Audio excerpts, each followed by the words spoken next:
Option selling as a portfolio के advance series के आज के पार्ट में आप सभी का स्वागत है। ध्यान से समझिएगा, आज हम बात करने वाले 5 बिगेस्ट मिस्टेक्स की जो आप ऑप्शन सेलिंग में करते हो। ये ऐसी मिस्टेक्स है, अगर आप ऑप्शन सेलिंग में नए हैं तब तो आप कर ही सकते हो, पर जैसे जैसे आपका एक्सपीरियंस बढ़ेगा, जैसे जैसे आपका ऑप्शन सेलिंग में प्रॉफिट बढ़ेगा, आप बहुत ज्यादा लायबल होने वाले हो इन 5 में से कोई ना कोई मिस्टेक करने के लिए। मेरा नाम है अनंत Ladda, CFA CA CFP LLB। इससे पहले ऑप्शन सेलिंग की बिल्कुल बेसिक और डिटेल सीरीज आ चुकी है, एडवांस सीरीज के 2 पार्ट आ चुके हैं। अगर अभी तक आपने वो चेकआउट नहीं किया है, आपकी रेफरेंस के लिए वो सब कुछ ऊपर आई बटन में आपको मिल जाएगा, पहले उसे चेकआउट करना जरूरी हो जाता है। चलिए शुरू करते हैं आज का बड़ा ही इंटरेस्टिंग एपिसोड।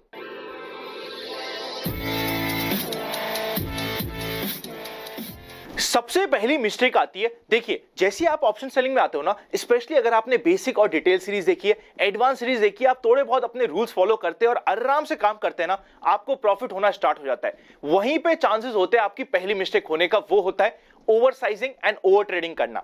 मतलब क्या होता है, जब आप इनिशियली ऑप्शन सेलिंग स्टार्ट करोगे, आपको ऐसा लगेगा आपके पास तो एक जादू की छड़ी आ चुकी है, आप रेगुलरली पैसा कमा पा रहे हो और बहुत अच्छे से कमा पा रहे हो। आपको यह भी लगेगा कि आपने पिछले 6 महीने में ऑप्शन सेलिंग करी, 99% टाइम आपने क्योंकि आउट ऑफ द मनी जाके ऑप्शन सेलिंग करी है, आपका जो भी ऑप्शन था वो बिल्कुल जीरो पे एक्सपायर हो चुका है।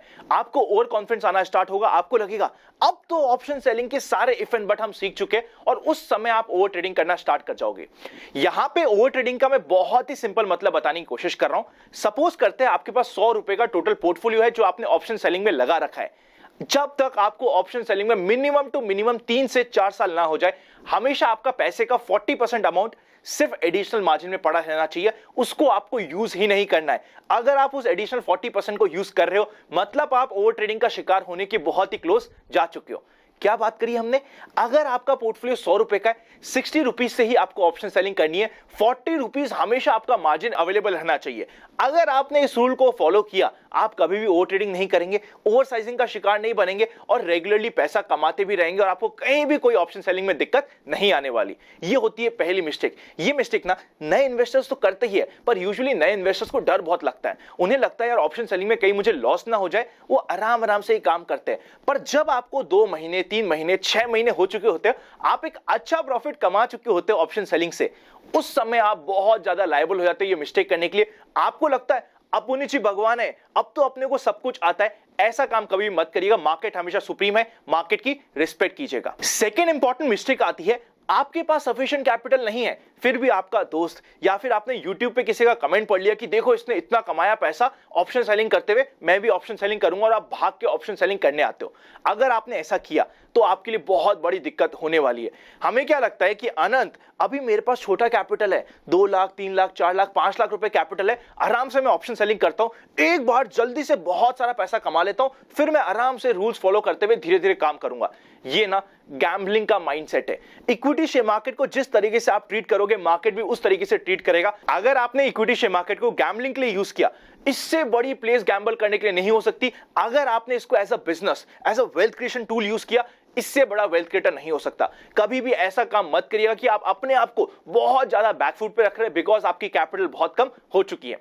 जब आपके पास ज्यादा कैपिटल होती है, आपको कुशनिंग मिलती है, आप आराम से एडजस्टमेंट्स कर पाते हो, आप आराम से रोल ओवर कर पाते हो, आप आराम से डाइवर्सिफिकेशन कर पाते हो। अगर आपके पास अभी कैपिटल कम है, कोई टेंशन की बात नहीं है, डायरेक्ट इक्विटी शेयर ट्रेडिंग हो गई, डायरेक्ट इक्विटी शेयर इन्वेस्टिंग हो गई, उसी के साथ साथ म्यूचुअल फंड्स हो गया। यहां पे पहला कैपिटल रेज कीजिए, कमाइए, उसके बाद ऑप्शन सेलिंग करिएगा, वरना कहीं ऐसा ना हो आप लेके आओ 2 लाख 4 लाख 5 लाख ऑप्शन सेलिंग में और ऑप्शंस आपका सारा का सारा पैसा खा जाए।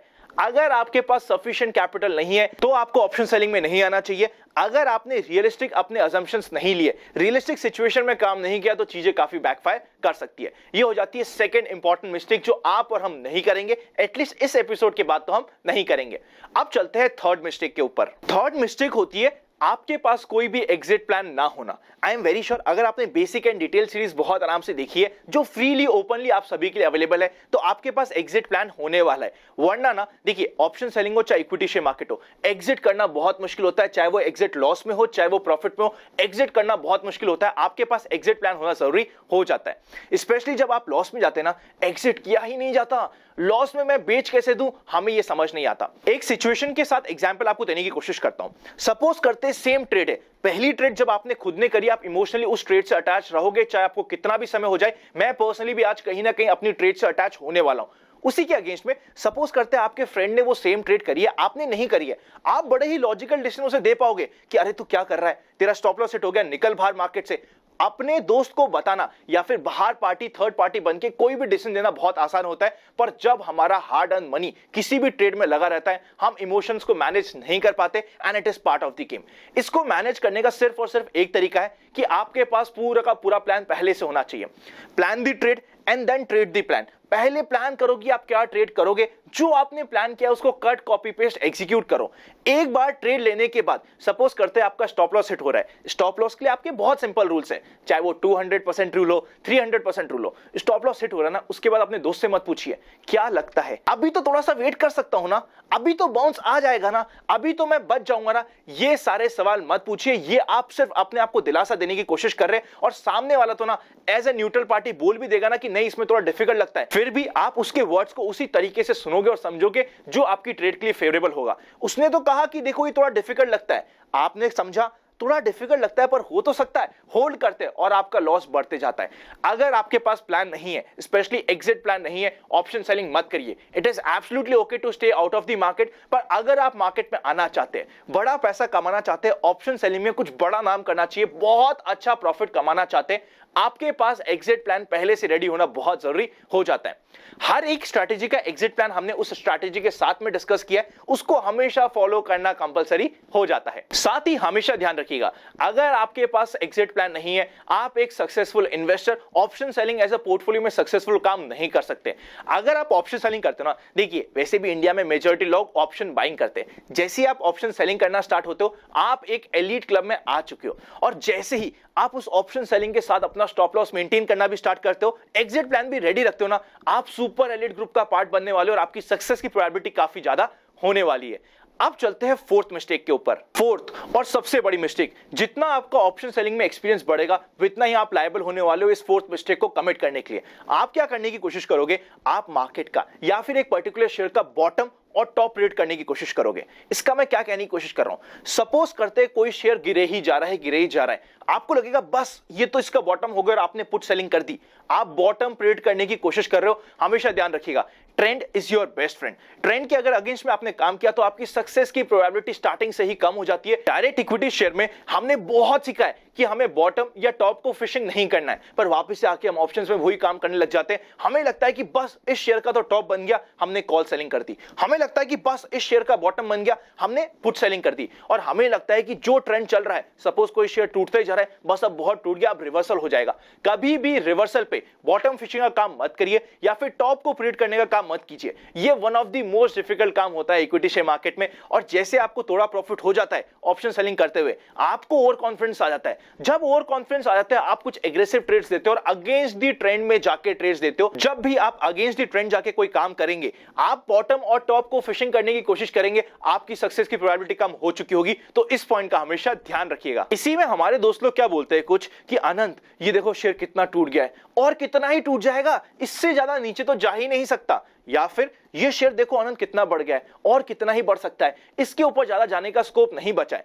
कितना ऊपर जा सकता है, कितना नीचे जा सकता है, ये डिसाइड करने वाले आप और हम नहीं है, वो डिसाइड करेगा मार्केट। तो मार्केट को ही वो डिसाइड करने दीजिए। कभी भी ट्रेंड के अगेंस्ट में जाके काम, स्पेशली ऑप्शन सेलिंग में, मत करिएगा। ये चीज सुसाइडल हो सकती है। मार्क माय वर्ड्स, सुसाइडल जैसा स्ट्रॉन्ग वर्ड मैं यूज कर रहा हूं, आप सोच सकते हैं कितना डेंजरस आपके लिए हो सकता है। इस पॉइंट पे ना किसी भी तरीके से मैं ये कहने की कोशिश नहीं कर रहा, एक बार आपको कंफर्मेशन मिल जाए फिर आप नहीं ले सकते कोई ट्रेड। सपोज करते हैं कोई शेयर टूटे ही जा रहा है और वापस से वो अपने 50 डे मूविंग एवरेज को रिक्लेम करता है, वहां पे आप आराम से ट्रेड ले सकते हैं, ऐसा कोई टेंशन की बात नहीं है। उसी तरीके से कोई शेयर बढ़ ही जा रहा है और किसी कारण से अपने 20 डे मूविंग एवरेज के नीचे क्लोज करता है, वहां पे आप शॉर्ट की ट्रेड्स भी ले सकते हैं, इट इज एब्सोल्युटली ओके। पर कभी भी कंफर्मेशन के बिना काम मत करिएगा। फिफ्थ एंड फाइनल मिस्टेक होती है किसी भी एक पर्टिकुलर मार्केट सिचुएशन से इमोशनली अटैच हो जाना। मतलब कि आपको ऐसा लगने लग जाए कि पर्टिकुलर शेयर या मार्केट तो बढ़ता ही जाएगा या पर्टिकुलर शेयर या मार्केट तो टूटता ही जाएगा, इररिस्पेक्टिव कि क्या आपको टेक्निकली वहां पे दिख रहा है। ये सिचुएशन आने के ना दो एग्जांपल हो सकते हैं जिसकी वजह से सिचुएशन आ सकती है। दोनों को हम प्रैक्टिकल एग्जांपल समझने की कोशिश करते हैं। सपोज करते हैं एक पर्टिकुलर शेयर में या फिर निफ्टी एज अ होल में आपको लगता है कि मंदी आएगी, मार्केट टूटना चाहिए, बेयरिश होना चाहिए, इसलिए आपने कॉल सेलिंग कर रखी है। इस मंथ आपको प्रॉफिट हो गया, नेक्स्ट मंथ वापस से आपने कॉल सेलिंग करी, आपको प्रॉफिट हो गया, तो थर्ड मंथ से आपको लग ही जाता है मुझे अब करनी है तो कॉल सेलिंग करनी है, इररिस्पेक्टिव की मार्केट क्या कर रहा है, इररिस्पेक्टिव की मार्केट का general market trend up trend में जा चुका है, आप हर बार कॉल सेलिंग करते रहते हो क्योंकि वहां पे आपको रिसेंटली प्रॉफिट हो रखा होता है, आपको कॉन्फिडेंस रहता है कि कॉल सेलिंग में मैं पर्सनली कंफर्ट में हूं। देखिए ह्यूमंस के साथ क्या होता है, जहां पे उन्हें प्रॉफिट होता है वो वहां पे कंफर्ट फील करते हैं। एक बार आपको कॉल सेलिंग में रेगुलरली 1 महीना 2 महीना 3 महीने प्रॉफिट हो गया, आपको हर बार मार्केट में मंदी के ही सौदे करने की इच्छा करेगी, ये एक बड़ी मिस्टेक हो जाती है। ये सेम मिस्टेक करने की दूसरी सिचुएशन ये हो सकती है, सपोज करते हैं मार्केट में आपने कॉल सेलिंग करी बिकॉज आपका व्यू था कि मार्केट टूटना चाहिए, मार्केट बढ़ गया और आपको एक हेवी लॉस हो गया, फिर आपके दिमाग में आता है अब तो मुझे पैसा कमाना है तो कॉल सेलिंग करके ही कमाना है, हम मार्केट से रिवेंज लेने पे आ जाते हैं। ये दो सिचुएशन होती है जहां पे आप जनरल मार्केट ट्रेंड की रिस्पेक्ट नहीं करते और जनरल मार्केट ट्रेंड के अगेंस्ट में जाके कुछ काम करने की कोशिश करते हो। इस मिस्टेक को सॉल्व करने का बहुत ईजी तरीका होता है आपकी और हमारी जनरल मार्केट ट्रेंड की सीरीज जो इन्वेस्ट आज फॉर कल पे फ्रीली अवेलेबल है। जनरल मार्केट ट्रेंड को फॉलो कीजिए, आपकी सक्सेस की प्रोबेबिलिटी हमेशा बढ़ जाएगी।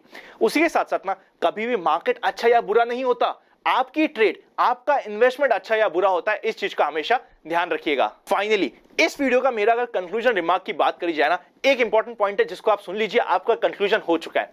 कभी भी ना इस पर्टिकुलर मंथ में या इस पर्टिकुलर ट्रेड में आपको प्रॉफिट हुआ है, इसके बेसिस पे नेक्स्ट ट्रेड मत लीजिए। नेक्स्ट ट्रेड हमेशा इंडिपेंडेंट होनी चाहिए, उसको आपको सेपरेटली प्लान करना जरूरी हो जाता है। हो सकता है इनमें से कुछ मिस्टेक आपको ऐसा लगे कि अरे अनंत आपने तो मेरी ही बात कर ली, एक बार हो सके तो इस वीडियो को वापस से देखिएगा, आपकी क्लैरिटी का लेवल बढ़ जाएगा। अगर अभी तक आपके पास डीमैट नहीं है तो डिस्क्रिप्शन में डीमैट अकाउंट ओपनिंग लिंक्स, उसी के साथ साथ प्राइवेट चैनल पर जुड़ने का प्रोसेस मिल जाएगा, वरना लगे यूजफुल तो आप ज्वाइन बटन मेंबरशिप भी कंसीडर कर सकते हैं। 2 लेवल ऑफ मेंबरशिप आपको मिल जाएगी। आप चाहे तो सेम मेंबरशिप प्लान जो आपको YouTube पे अवेलेबल है इन्वेस्ट आज फॉर कल की मोबाइल ऐप पे जाके भी ले सकते हैं, जिसका लिंक आपको डिस्क्रिप्शन में मिल जाएगा। वहां पे YouTube की प्राइस से ऑलमोस्ट 10% के ऊपर का आपको डिस्काउंट मिल जाता है। Happy investing and I will see you very soon.